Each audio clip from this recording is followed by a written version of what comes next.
My name is Fred Rosenbaum. I'm a colonel in the Oregon Air National Guard, and I'm also chairman of the Housing Authority of Portland. A few years ago, the Oregon Air National Guard, together with the Housing Authority of Portland, designed a camp for children living in various housing projects, such as you see here. This camp was designed to be executed at the Oregon coast, and was really a pledge to giving young people an opportunity to relax, to have some good food, have some companionship. For many of them, it was the first time they had ever seen the ocean. We put on these camps about 3 times, and generally speaking, they were quite successful. In our last venture, which was just concluded 2-3 weeks ago, we wanted to add another facet to the program. And the facet was one that we felt both the Oregon Air National Guard and the Housing Authority could really offer more to these young people than just an outing at the Oregon coast. We designed a new program. We designed a program which was ideally suited for young people who come from projects. A father image was created. And we created a type of camp where 3 campers were under the jurisdiction of 1 adult counselor, and counselors who were trained for 6 months prior to coming to the camp. We call it a leadership training camp, the leadership training camp of 1974, and we went on the assumption that a leader, before he could become a leader, had first to be a follower. And so we structured the camp with that thought in mind, teaching young people respect for the group, teaching young people respect for each other, teaching young people respect for property, how to get along in groups, how to communicate with each other, and how to go on living in an environment where they can find a certain benefit from their own behavior, from their own future endeavors, such as they may be. Good friendships came out of this program. The counselors who volunteered for this camp were teachers and pilots and salesmen and truck drivers, went under training, went through the emotional strain of living together with 3 young people for a week, giving of themselves. We hope that the camp, such as you will see in the next few minutes, will not be the end of the association. Already since the camp, the group has met at a professional football game. Hopefully at Christmas time, there'll be other get-togethers.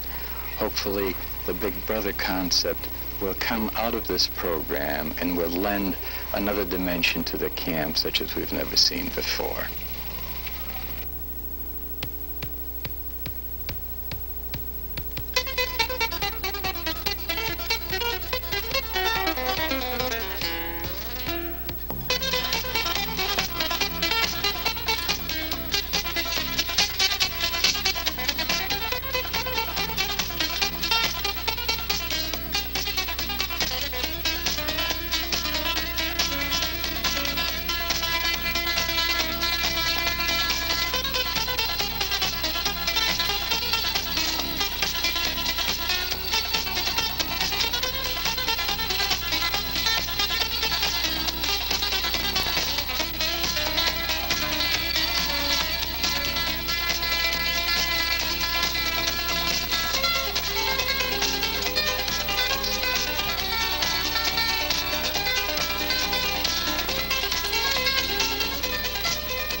Anybody can be president. Anybody, all of you could be president. We're too young. But I mean, by the time you grow up, and if you're interested and everything goes right, I mean, there's nothing against you being president, what I say. That's what I'm talking about. That's the kind of country it is. I'm going to be president. It's an awful hard job. That's the kind of country this is. Anthony, George, Tyrone, and Mike may not make it to the White House, but they and their fellow campers have a better idea of what it takes to be a leader like their friend, nation's tallest governor, Oregon's Tom McCall, and Brigadier General Richard Miller, the state's Adjutant General and commander of the Oregon National Guard, who, by the way, hasn't forgotten how to throw a football.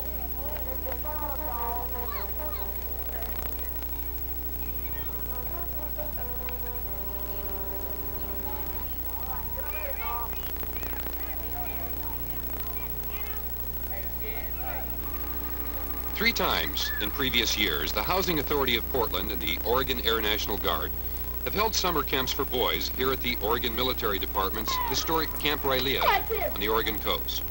The other 3 attempts worked well, but the guiding light in those attempts was show the kids a good time, give them some good food, give them some good counselors, and let them experience some good living. But those of us who've worked with the program thought we might want to take this a step further. Now, when you work, and some of you, of course, come... That step further was to add the element of leadership training. But how do you go about molding leadership in 10 to 12-year-old boys?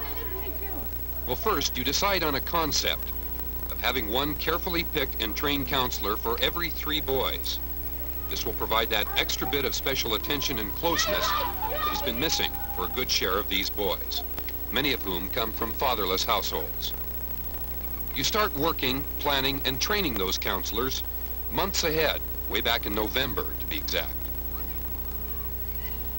You figure out how to stretch your budget to cover the cost of buying jackets, baseball caps, and t-shirts for the campers, and you talk a big department store chain into donating 75 pairs of tennis shoes.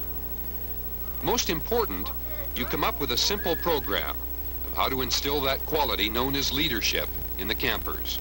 We're instilling them with a thought, we're raising the level of awareness, and so if we talk about leadership, we broke these things down. On Monday, we recognized the fact that a leader follows instructions, and our counselors dealt with this problem. On Tuesday, a leader cooperates. On Wednesday, a leader is dependable and honest. On Thursday, today, we're talking about communication. And tomorrow, we'll be talking about responsibility. Now, your people say, gee, what are you going to do in 5 days? Well, we're not going to change the world. But this morning's lecture, or classroom, which was conducted by Colonel Smith. Sometimes the seeds of leadership, of working with and motivating others, are sown in a simple game of let's pretend. Let's pretend we're astronauts, stranded on the moon, miles from anywhere we can be picked up. We can only carry just so much equipment and supplies in our trek to safety. We have to decide among us what we will discard and what we will take. Okay, a solar-powered FM receiver transmitter. Come on now, Chucky. Hang in there. First aid kit. Okay, now, anybody else? Okay, he has the nylon rope. Yeah, because if you fall in a hole in the... yeah, then they can get you out. Fall in the crater. Yeah, in a crater or one of them cracks. Saddle Mountain is one of the highest points in Oregon's Coast Range. A hike up Saddle Mountain proves to be one of the high points of the camping experience, though it may not have compared with that imaginary survival trek on the moon. But it does satisfy an urge for adventure and challenge. It does offer another opportunity for leadership training. Follow instructions. Stay on the trail. Don't crowd ahead of your buddies.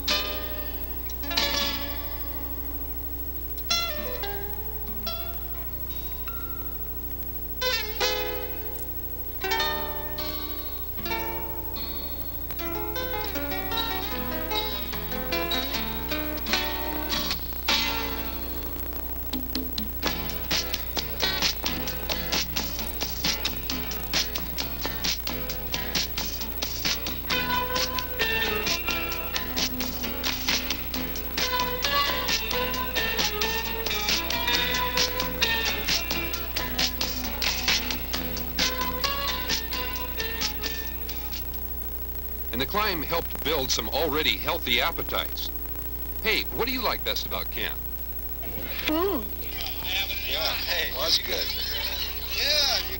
Speaking of food, another highlight for the campers is a tour of a seafood cannery in Astoria, another place where it's best to follow instructions. I want everybody to come out with just as many fingers as they go in with. Right on!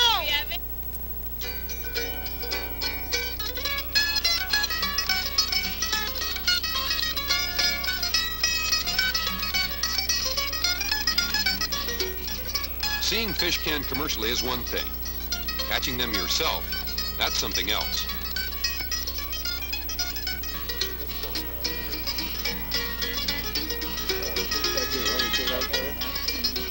Yeah, one of these guys did. To go. Do you have your knife still handy? Here, Hello.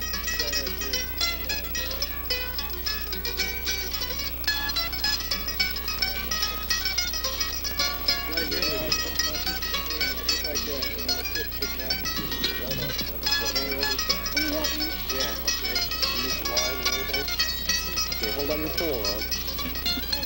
I will. Come along and... Okay. You got a lot of line. You have the end of your pole. All right. You guys want to remember to hang on to your poles because you get a pinch on there, just throw it off your pole. Some bait here.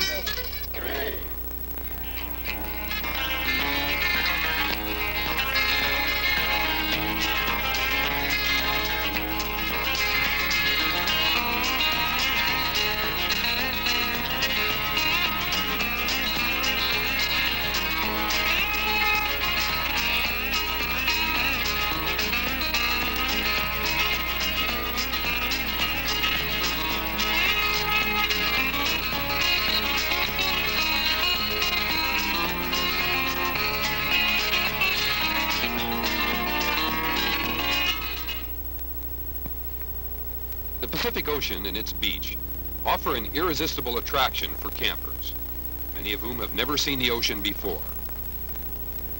The beach is an outdoor classroom for leadership.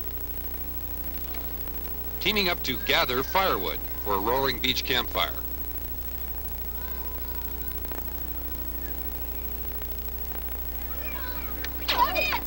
And organizing efforts for a sandcastle building contest. A true test of anybody's ability to work together and get a job done. All against a deadline and the incoming tide.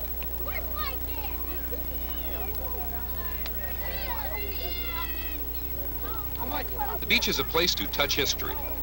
Who knows, maybe the helmsman of the old Peter Iredale somehow didn't follow instructions. Over here, please. Okay, let's go. Let's move it. Come on. The campers scramble over the old coastal artillery emplacements at Fort Stevens, once a mighty bastion in the defense of our shores. And they visit the National Park Service's replica of the old Fort Clatsop. It was here that two leaders of long ago, Lewis and Clark, endured a long and hard winter with their men at the end of a great journey of discovery.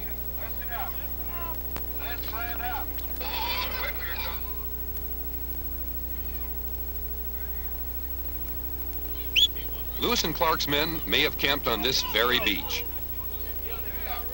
All right, hold up. 1, 2, 3, 4, 5. We're playing Jacko.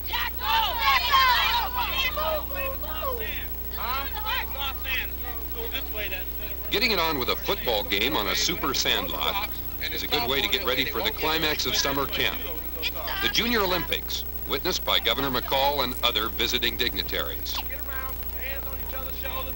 Come on now, everybody get around like one big family. Everybody, come on. Come on. Hey, why don't you run over to the dock? And as the flag was brought down for the last time, and the time for goodbyes drew nearer, there was reflection on what was really accomplished by the camp. Let's hear it from some of the counselors. I think it's the most worthwhile thing I've done in the Guard. It has been a very meaningful thing, and I think I've grown with it too. Super.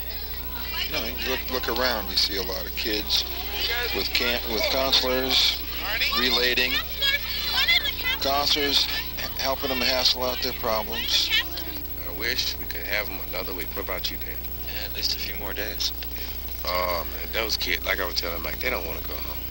So evidently we must have been accomplishing something that they really enjoy. And it makes us feel good. I had a great time. Oh, yeah. You know. I'd like to see a 7-day run. More than that, I don't know if we would be. I don't know if if we'd be firm enough with them. But 7 days would do a nice run, I think.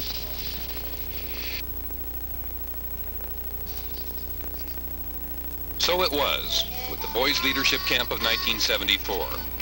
A solid example of two people-oriented groups, the Housing Authority of Portland and the Oregon Air National Guard, getting together on a job that must be done. Perhaps it didn't change the world much.